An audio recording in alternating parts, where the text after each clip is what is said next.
स्वातीस मराठी रेसिपीमध्ये तुम्हा सर्वांचे खूप खूप मनापासून स्वागत। आज आपल्याला बनवायचे एकदम खस्ता कुरकुरीत आणि खूप साऱ्या लेयर्स पडलेली मेथी मटरी किंवा तुम्ही याला मेथीचे तिखट शंकरपाळे देखील म्हणू शकता। हे चवीला छान होतात, बनवण्यासाठी सोपे आहे। महिनाभर तुम्ही हे डब्यामध्ये स्टोर करून ठेवू शकता, अजिबात खराब होत नाही। टी टायमिंग स्नॅक्स असेल, मधल्या वेळेमध्ये जर तुम्हाला काही खायचं असेल तर तुम्ही अशा पद्धतीने मेथीची ही मटरी तयार करून ठेवू शकता। अजिबात तेलकट न होणारी मस्त खुसखुशीत अशा आपल्याला ही मेथीची मटरी तयार करायची आहे।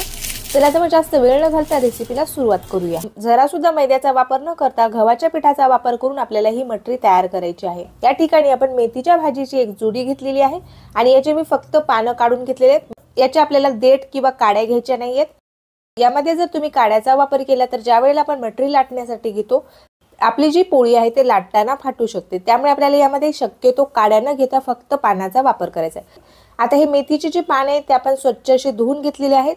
त्यानंतर मी ही भाजी पंख्याखाली ठेवलेली आहे आणि छान अशी आपण कोरडी करून घेतलेली आहे। भाजी आपल्याला छान कोरडी आणि सुकी करून घ्यायची आहे, नंतरच आपल्याला मटरीमध्ये याचा वापर करायचा आहे। आपली जी मेथीची भाजी आहे ती छान कोरडी झालेली आहे, यामध्ये अजिबात पाणी नाहीये। आता आपल्याला ही मेथीची भाजी छान बारीक अशी कट करून घ्यायची आहे। मेथीची भाजी आपल्याला एकदम बारीक अशी चिरून घ्यायची आहे। जेवढं शक्य होईल तेवढं आपल्याला ही भाजी बारीक चिरायची आहे। मेथीची भाजी बारीक कट करून घेतल्यामुळे आपल्या मटरीमध्ये छान व्यवस्थित अशी सगळ्या बाजूनी पसरल्या जाते। त्याकरिता मी मेथीची भाजी जेवढं शक्य होईल तेवढी बारीक कट करून घेतलेली आहे। मेथीची भाजी आपल्याला धुण्याच्या अगोदर न चिरता मेथीची भाजी धुवून घेतल्यानंतरच आपल्याला चिरून घ्यायची आहे। कट करून घेतलेली जी मेथीची भाजी आहे ती आपल्याला तुपावरती जरा वेळ परतून घ्यायची आहे। भाजी तुपावरती परतून घेतल्यामुळे छान मऊ आणि सॉफ्ट होते। तर मस्त अशी आपण ही मेथीची भाजी कट करून घेतलेली आहे। आता आपल्याला ही भाजी तुपावरती छान परतून घ्यायची आहे। तर कढईमध्ये मी अर्धा चमचा तूप टाकलेला आहे, त्यामध्ये आपण चिरून घेतलेली ही भाजी टाकून घेतलेली आहे। तुपावरती आपल्याला 1-2 मिनिटच ही भाजी परतून घ्यायची आहे, जास्त आपल्याला परतायची गरज नाहीये। भाजी लगेच मऊ होते। भाजी छान कोरडी झालेली आहे, त्यामुळे याला अजिबात पाणी देखील सुटलेलं नाहीये। आता आपण तुपावरती परतून घेतलेली जी भाजी आहे ती आपल्याला एका मोठ्या ताटामध्ये काढून घ्यायची आहे आणि पूर्णपणे आपल्याला थंड करून घ्यायची आहे। ज्या वेळेला भाजी आपली पूर्ण थंड होईल त्यावेळेलाच आपल्याला ही भाजी पिठामध्ये मळण्यासाठी वापरायची आहे। तर मी भाजी थंड करण्यासाठी पंख्याखाली ठेवलेली आहे। आता आपल्याला या ठिकाणी मटरीसाठी पीठ मळून घ्यायचं आहे। जरा सुद्धा मैद्याचा वापर न करता गव्हाच्या पिठाचा वापर करून आपल्याला ही मटरी तयार करायची आहे। तर मी या ठिकाणी 2 कप गव्हाचं पीठ घेतलेलं आहे। मैद्याचा थोडाही वापर आपल्याला या ठिकाणी करायचा नाहीये। आपली जी मटरी आहे ती छान खुसखुशीत होण्यासाठी आपण यामध्ये बारीक रवा टाकून घेणार आहोत। तर अर्धा कप मी या ठिकाणी बारीक रवा घेतलेला आहे। एकदम बारीक जो रवा येतो तो मी या ठिकाणी रवा घेतलेला आहे। मटरीला छान चव येण्यासाठी यामध्ये आपल्याला काही मसाले देखील टाकून घ्यायचे आहेत। चवीनुसार यामध्ये आपल्याला मीठ टाकून घ्यायचं आहे। अर्धा चमचा यामध्ये आपल्याला भाजून घेतलेल्या जिऱ्याचं पावडर टाकून घ्यायचं आहे। अर्धा चमचा आपल्याला यामध्ये ओवा टाकून घ्यायचा आहे। ओवा हातावरती मी थोडासा चोळून यामध्ये टाकून घेतलेला आहे। अर्धा चमचा मी यामध्ये जिरे टाकून घेतलेले आहे।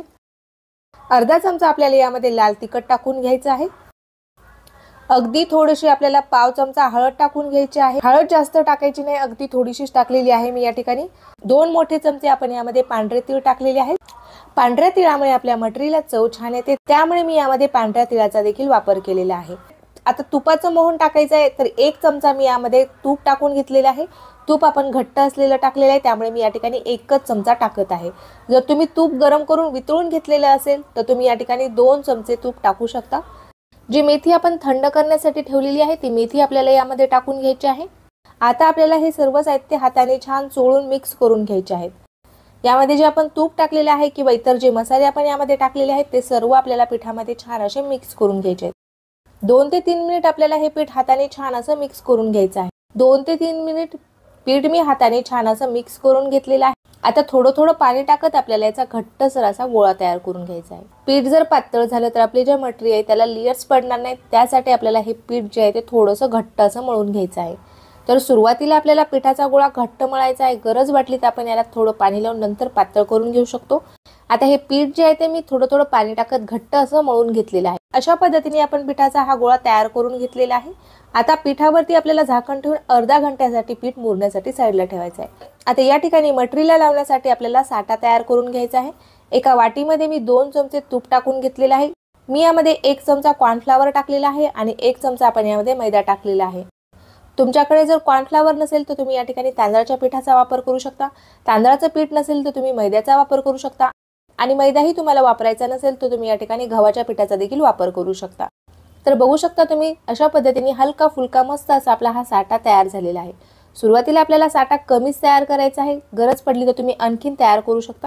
अर्धा घंटा झालेला आहे आणि आपले जे पीठ आहे ते देखील छान मुरलेलं आहे। आता पिठाला मी परत एकदा छान मळून घेणार आहे, म्हणजेच आपलं जे पीठ आहे ते आणखीनच मऊ आणि सॉफ्ट असं तयार होईल। तर पीठ मी परत एकदा छान असं मळून घेतलेलं आहे।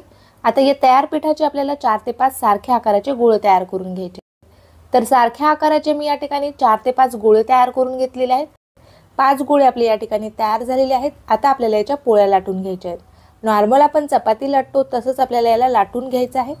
तर एक गोळा मी या ठिकाणी लाटण्यासाठी घेतलेला आहे आणि बाकीचे गोळे आपल्याला झाकून ठेवायचे आहेत। हवा लागून आपलं जे पीठ आहे ते कडक होणार नाही। पोळीपाटावरती मी थोडंसं गव्हाचं पीठ टाकलेलं आहे आणि गव्हाच्या पिठावरती मी हे लाटून घेणार आहे। लाटताना हे चिटकत नसेल तर गव्हाचं पीठ नाही टाकलं तरी देखील हरकत नाही। आता आपल्याला पातळ अशी याची पोळी लाटून घ्यायची आहे। तर बघू शकता तुम्ही मोठ्या आकाराची आणि पातळ अशी मी ही पोळी लाटून घेतलेली आहे। जेवढ्या आपण ह्या पोळ्या पातळ लाटल्या तेवढ्या आपल्या मटरीच्या लेयर्स जे आहेत ते एकदम छान पातळ अशा तयार होतील। अशा पद्धतीने मी एक पातळ आणि मोठ्या आकाराची पोळी लाटून घेतलेली आहे।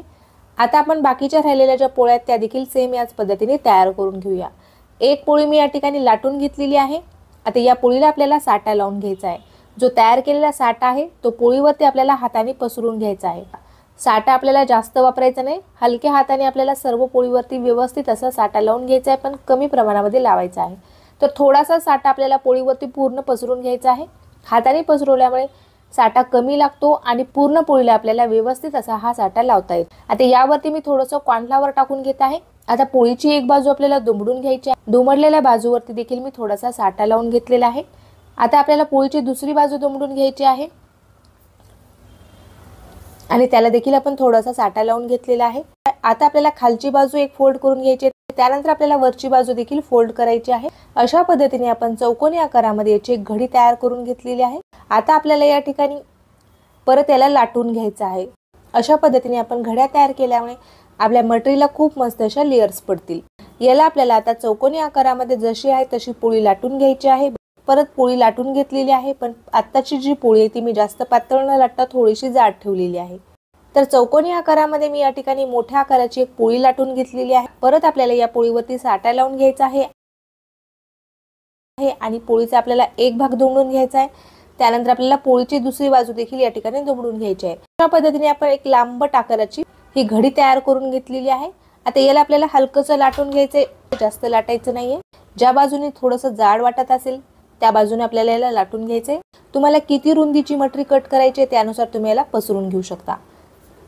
तर मी रुंदीला लाटून घेतलेला आहे आणि उंचीला तर आपल्याला लाटण्याची अजिबात गरज नाहीये, कारण आपण अशा पद्धतीने घडी तयार केलेली आहे। आता आपल्याला याची मटरी कट करून घ्यायची आहे। त्या कडेचा जो भाग आहे तो आपण काढून घेतलेला आहे, त्यामुळे आपल्याला मटरी व्यवस्थित अशी कट करता येईल। तर जेवढ्या रुंदीची आपल्याला ही मटरी पाहिजे तेवढ्या रुंदीची आपल्याला याला कट करून घ्यायचे। तर 1-1 इंचावरती मी याला कट करून घेत आहे। मस्त अशी आपण ही मटरी कट करून घेतलेली आहे। बाकीची राहिलेली जी मटरी आहे ते देखील मी सेम याच पद्धतीने तयार करून घेणार आहे। आता मटरी सर्व मी या ठिकाणी तयार करून घेतलेली आहे। आता आपल्याला मटरी तळून घ्यायची आहे। मटरी तळण्यासाठी आपण तेल गरम करण्यासाठी ठेवलेलं आहे। तेल आपल्याला मध्यम गॅसवरती छान गरम करून घ्यायचं आहे। जास्त कडकडीत गरम न करता आपल्याला मध्यम गरम असलेले आपल्याला तेल पाहिजे मटरी तळण्यासाठी, त्यामुळे आपल्या मटरीला लेयर्स छान पडतील। कढईमध्ये बसतील तेवढ्या मटऱ्या मी या ठिकाणी सोडून घेतलेल्या आहेत आणि मस्त अशा अलटी-पलटी करत रंग बदलेपर्यंत आपल्याला या मटरीला तळून घ्यायचं आहे। सुरुवातीला गॅसची जी फ्लेम आहे ती एकदम कमी ठेवलेली आहे मी, त्यामुळे मटरीला लेयर्स छान पडतील। मटरीला आपल्या व्यवस्थित अशा लेयर्स पडल्या त्यानंतर तुम्ही मध्यम आचेवरती ही मटरी तळून घेऊ शकता। मध्यम आचेवरती मटरी तळल्यामुळे आतपर्यंत व्यवस्थित तळते आणि आतमधल्या ज्या लेयर्स आहेत त्या देखील छान व्यवस्थित अशा तळल्या जातात। भरपूर अशी लेयर्स असलेली खुसखुशीत अशी आपली ही मटरी तयार झालेली आहे आणि बाकीची मटरी आपल्याला सेम याच पद्धतीने तळून घ्यायची आहे। तेल जर आपलं जास्त तापलेलं असेल तर आपल्याला गॅस एकदम कमी करायचा आहे आणि नंतरची मटरी आपल्याला यामध्ये तळून घ्यायची आहे। गॅस मी एकदम कमी करून तेल थोडंसं गार करून घेतलेलं आहे आणि यामध्ये आपण परत मटरी सोडून घेतलेली आहे। जेवढी बसेल तेवढीच मटरी आपल्याला सोडायची आहे, कारण ही मटरी फुलते देखील। तर बघू शकता मस्त अशी आपल्या मटरीला लेयर्स पडलेले आहेत। एकदम खुसखुशीत मस्त अशी आपली ही मटरी तयार झालेली आहे। दुसरी बॅच देखील मी या ठिकाणी तळून घेतलेली आहे। मस्त लेयर्स पडलेले आहेत, खुसखुशीत देखील तेवढीच झालेली आहे आणि अजिबात तेलकट झालेली नाही, अजिबात आपल्या मटरीने तेल देखील पिलेलं नाहीये। तर सर्व मटरी मी या ठिकाणी तळून घेतलेली आहे। बघू शकता एकदम खुसखुशीत आणि खूप साऱ्या लेयर्स असलेली आपली ही मटरी तयार झालेली आहे। तर मटरी मी तुम्हाला तोडून दाखवते, आवाज ऐकू शकता तुम्ही, मस्त खुसखुशीत झालेली आहे। गव्हाच्या पिठाची असल्यामुळे आणि मेथीच्या भाजीची असल्यामुळे पौष्टिक देखील आहे। मुलांना देखील तुम्ही टेन्शन फ्री ही मटरी देऊ शकता। तर तुम्हाला आजची ही रेसिपी कशी वाटली ते मला कमेंट करून नक्कीच कळवा। व्हिडिओ जर आवडला असेल तर व्हिडिओला लाईक करा। अशाच नवनवीन रेसिपी बघण्यासाठी चॅनलला सबस्क्राईब केलं नसेल तर प्लीज चॅनलला सबस्क्राईब करा। भेटूयात लवकरच अशाच एखाद्या छानशा आणि मस्त रेसिपी सोबत। तोपर्यंत धन्यवाद।